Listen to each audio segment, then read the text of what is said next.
Hello students, कैसे हैं आप सब। आई होप आप सब अच्छे होंगे। आईसीटी वर्चुअल क्लासरूम में आप सबका स्वागत है। मैं विकास, क्लास 10th का मैथ्स हम कर रहे हैं। चैप्टर है आपका सम एप्लीकेशंस ऑफ ट्रिग्नोमेट्री। इसी चैप्टर को कंटिन्यू करना है हमें। यहाँ पे देखिए बच्चों, क्वेश्चन है from a point on the ground the angles of elevation of the bottom and the top of a transmission tower fixed at the top of a 20-meter high building are 45 and 60 respectively. Find the height of tower. तो बच्चों, question देख के ना आपको scenario समझना पड़ेगा, ठीक है। कई बार चीजें क्लियरली नहीं गिवन होती, डायरेक्टली नहीं गिवन होती, इनडायरेक्टली आपको दी जाती हैं और आपको वही चीज पकड़नी है, समझनी है। अब यहाँ पे क्या बोला है कि भाई एक चीज तो क्लियर है कि ग्राउंड पे, जमीन पे एक बिंदु है, पॉइंट है, ठीक है। वहां से एंगल ऑफ एलिवेशन बनाए गए हैं, ठीक है। अब किस चीज के? Of the bottom and top of a transmission tower. अब दो पॉसिबिलिटी हो सकती हैं कि या तो ट्रांसमिशन टावर डायरेक्ट यहाँ पे ऐसे हो, ये ट्रांसमिशन टावर आ गया। लेकिन यहाँ पे दिक्कत क्या होगी, अगर मैं एंगल ऑफ एलिवेशन इसके टॉप पे बनाता हूं तो चलो मान लिया एंगल ऑफ एलिवेशन यहाँ बन गया, लेकिन इसके बॉटम पे एंगल ऑफ एलिवेशन बनाऊंगा ये तो 0 डिग्री आ गया, है ना। तो मतलब ये वाली कंडीशन तो पॉसिबल नहीं है ना, ये जो सोच रहे हैं। तो अगर किसी बच्चे ने ये मिस्टेक कर दी है तो कोई बात नहीं, आप क्वेश्चन को दोबारा जांच सकते। तो यहां तक तो ठीक पढ़ा है हमने। Angle of elevation of the bottom and the top of a transmission tower fixed at the top of 20 metre high building. तो ये पॉइंट कई बार स्किप हो जाता है कि वो जो टावर है वो कहाँ खड़ा है। ग्राउंड पे तो खड़ा नहीं है, तो वो किसी बिल्डिंग की छत पे है। अब जो बिल्डिंग है ये बिल्डिंग है, ये है 20 मीटर ऊंची बिल्डिंग। कितनी? 20 मीटर हाई बिल्डिंग है। और इसकी टॉप पे ये ट्रांसमिशन टावर खड़ा है, ठीक है। और इस ट्रांसमिशन टावर की जो एंगल ऑफ एलिवेशन है ये समझते हैं। ये पूरा जो बड़ा एंगल है ये है 60 डिग्री और ये है 45 डिग्री। यही बोला गया है कि जो बॉटम का एंगल है वो कितना है, 45 डिग्री है, और टॉप का एंगल है वो 60 डिग्री है। तो हमें क्या बताना है? Find the height of tower. तो ये जो टावर की हाइट है यहां से लेके यहां तक, ये आपको बतानी है। अगर क्वेश्चन समझ गए तो प्रॉपरली हम राइट एंगल ट्रायंगल बनाएंगे और इसको सॉल्व करेंगे, नोट करेंगे और इसको सॉल्व करने की कोशिश कीजिए।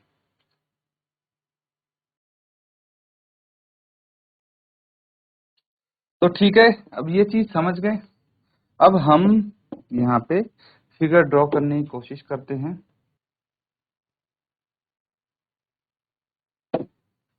ठीक है, तो ऐसी कुछ फिगर बनेगी। तो ए बी सी डी, ठीक है। तो यहाँ पे अब कौन सी चीज क्या है वो तो हमें मेंशन करनी पड़ेगी नहीं करनी पड़ेगी? बिल्कुल करनी पड़ेगी। ये एंगल है 45 डिग्री, ठीक है। और अगर हम पूरा कंप्लीट बड़ा एंगल लेते हैं तो ये है 60 डिग्री। अब देखिए क्या है, let BD be the building and AD be the tower.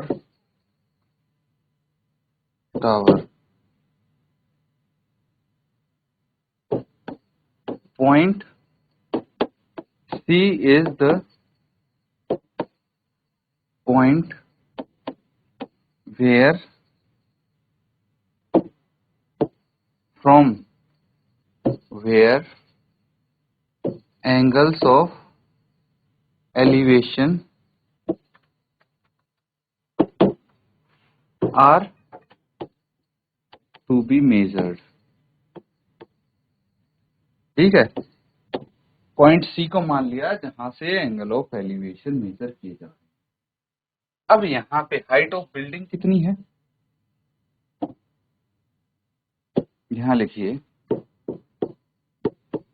It can be observed that, जो हाइट ऑफ बिल्डिंग है वो है BD, कितनी है 20 मीटर, θ1 है 45 डिग्री, θ2 है 60 डिग्री। बस यही हमें पता है और हमें फाइंड क्या करनी है, टावर की हाइट फाइंड करनी है। ठीक है, तो टावर क्या है, AD है, तो हमें AD पता लगाना है, AD फाइंड आउट करना है। इतना समझ पा रहे हैं। अब एक काम करते हैं, सबसे पहले ये 20 मीटर है ना, तो छोटा ट्रायंगल लेते हैं हम DBC, इन ट्रायंगल DBC।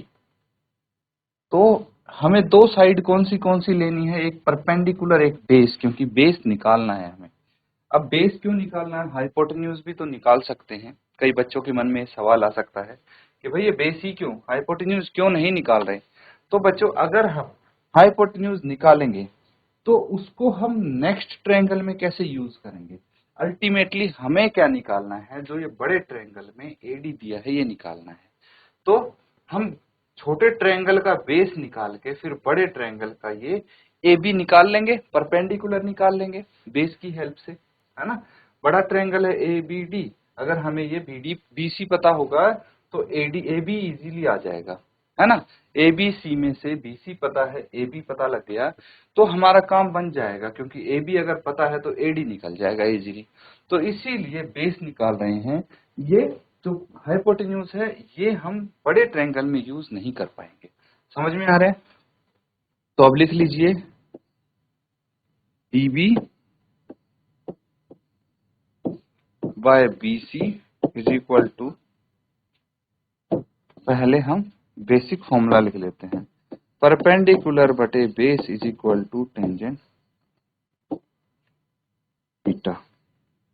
ठीक है, और यहाँ पे है हमारे पास θ1 लिख लेंगे। अब परपेंडिकुलर है DB, बेस है BC is equal to tangent 45 है, टेंजेंट 45 डिग्री है। DB क्या है, 20 है, BC हमें निकालना है और tan 45 की वैल्यू तो 1 होती है। तो 20 इज इक्वल टू BC आ गया, क्योंकि BC को 1 से मल्टीप्लाई करने पे सेम रहेगा, तो BC आ गया आपका 20 मीटर। 20 मीटर आ गया बच्चों ये बेस। अब हम बड़ा ट्रायंगल यूज करेंगे, पहले यहां तक नोट डाउन कीजिए। चीजें समझ गए। अब अगला स्टेप इसका करेंगे, इन ट्रायंगल ABC, ठीक है, AB divided by BC is equal to tangent θ2। अब ये समझेंगे, जो बड़ा ट्रायंगल है ABC, इसमें AB डिवाइडेड बाय BC कर दिया हमने और ये हो जाएगा टेंजेंट θ2। अब AB हमें नहीं पता लेकिन BC पता है, 20 मीटर है और θ2 60 डिग्री है, तो लिख देंगे हम। तो AB कितना है नहीं पता, BC क्या है 20 है और टेंजेंट 60, तो AB is equal to AB upon 20 is equal to tangent 60 हो गया √3। आगे इसको करते हैं तो ये कितना आ जाएगा, AB is equal to 20 √3 metre. लेकिन आंसर क्या चाहिए हमें, हमें चाहिए हाइट ऑफ टावर, जो कि है AD is equal to AB minus DB। ये देखिए, जो ये AD है AB माइनस DB करना पड़ेगा। तो AB कितना है हमारे पास, अभी आया है 20 √3 और DB कितना है 20 आया था। आगे सॉल्व कर लेंगे, 20 कॉमन ले लिया, ये √3 माइनस 1 यहाँ पे आ गया है, ये AD है इतने मीटर। तो आप लिख सकते हैं therefore the height of the tower is 20√3 minus 1 metre. Note कर लेंगे इसको।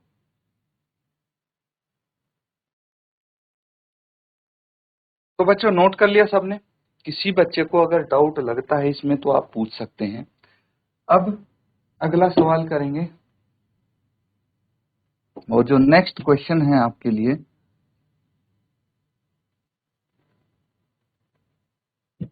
इसको समझते हैं। A statue 1.6 meter tall stands on a top of pedestal from a point on the ground. The angle of elevation of the top of statue is 60 degree and from the same point the angle of elevation of top of the pedestal is 45 degree. Find the height of pedestal. तो क्या बोला गया है ये समझना। अब यहाँ पे एक स्टैचू दी है जो 1.6 मीटर टॉल है, लेकिन इसके साथ एक कंडीशन आपको बताई गई है कि टॉप ऑफ पेडेस्टल पे ये खड़ी है। तो पेडेस्टल क्या होता है सबसे पहले वो समझे। अब कई बार ऐसा होता है कि आपको ना मीनिंग का पता नहीं लगेगा, है ना। कई बार ऐसा होता है कि आपको मीनिंग नहीं पता एग्जाम में कि पेडेस्टल क्या चीज है, तो वहां पे लगानी कॉमन सेंस, ठीक है। अब ये बोल रहा है कि ये स्टैचू स्टैचू तो पता होगा, चलो स्टैचू भी नहीं पता, तो ये मान लीजिए कि कोई दो चीज है, ठीक है। अगर मीनिंग नहीं पता तो भी मैं बता रहा हूँ ये क्वेश्चन कैसे क्रैक करना है आपको। अब देखिए, मुझे नहीं पता स्टैचू क्या है और पेडेस्टल क्या है। इन केस वैसे पता है हमें कि स्टैचू मूर्ति को बोलते हैं, पेडेस्टल वो स्टैंड होता है जिसपे ये खड़ी होती है मूर्ति, ठीक है। लेकिन इन केस एग्जाम में अगर आपको नहीं आता है तो कोई दिक्कत नहीं है, इसमें घबराने वाली बात नहीं है। आप ये मान लीजिए स्टैचू कोई एक चीज है, ठीक है। कोई एक चीज है स्टैचू, ये रही, ठीक है। अब इसने बोला है कि स्टैचू है 1.6 metre tall, stand on top of pedestal. Pedestal भी कोई ऐसी चीज है, ठीक है, जिसके ऊपर ये पहली चीज खड़ी है, ठीक है। तो यहां पे मान लो ये पहली चीज खड़ी है और ये कोई चीज पेडेस्टल बना दिया। अब from point on a ground, अब ग्राउंड पे एक पॉइंट लो, एक पॉइंट लो ग्राउंड पे, हैं। अब देखो ऑब्वियस सी बात है, ये जो स्टैचू है ये पेडेस्टल पे खड़ी है, तो पेडेस्टल किसी के ऊपर खड़ा है ऐसा कुछ नहीं बताया गया, मतलब पेडेस्टल तो ऑब्वियसली ग्राउंड पे ही खड़ा होगा। तो जहां पे पेडेस्टल खड़ा है वही ग्राउंड है, तो हम यहाँ पे एक पॉइंट ले लेते हैं ग्राउंड पे, और angle of elevation of the top of statue 60 degree. अब ये स्टैचू के टॉप तक 60 डिग्री का angle of elevation, and the angle and from the same point angle of elevation to the top of pedestal is 45 degree. और इसी point से pedestal के top तक अगर हम मेजर करें तो एंगल है 45 degree. Find the height of pedestal. अब ये हाइट आपको बतानी है जिसके ऊपर, इस चीज की हाइट बतानी है जिसके ऊपर हमारी स्टैचू खड़ी है 1.6 मीटर टॉल। तो ये कुछ कुछ पिछले क्वेश्चन की तरह ही बन गया जो हमने इससे पहले क्वेश्चन किया था। बस फर्क क्या है देखिए, इससे पहले वाला क्वेश्चन था उसमें हमारे एंगल तो सेम थे, है ना। एंगल सेम थे, ये 45 डिग्री का एंगल था, ये 60 डिग्री का एंगल था, और यहाँ पे गिवन था हमें ये चीज गिवन थी, ये चीज फाइंड करनी थी। यहाँ पे थोड़ा उल्टा कर दिया इसका, ये चीज गिवन है, ये चीज फाइंड करनी है ना। कर लेंगे आप इजीली। तो इसको होमवर्क में कंप्लीट करके लाएंगे, समझा दिया है मैंने इस टाइप के क्वेश्चन कैसे होने हैं। अब आपको अगर फिगर बदल के क्वेश्चन भी थोड़ा बहुत चेंज करके दे दिया जाए तो इजीली आप सॉल्व कर सकते हैं, है कि नहीं। मैं ये बता रहा हूँ कि जो पिछला क्वेश्चन था और ये क्वेश्चन है सेम है, देखिए, लेकिन लैंग्वेज काफी हद तक चेंज है, फिगर चेंज है, सब कुछ चेंज है, तब भी ये सिमिलर क्वेश्चन है, कर पाएंगे आप। नोट करेंगे और इसको होमवर्क में कंप्लीट करेंगे।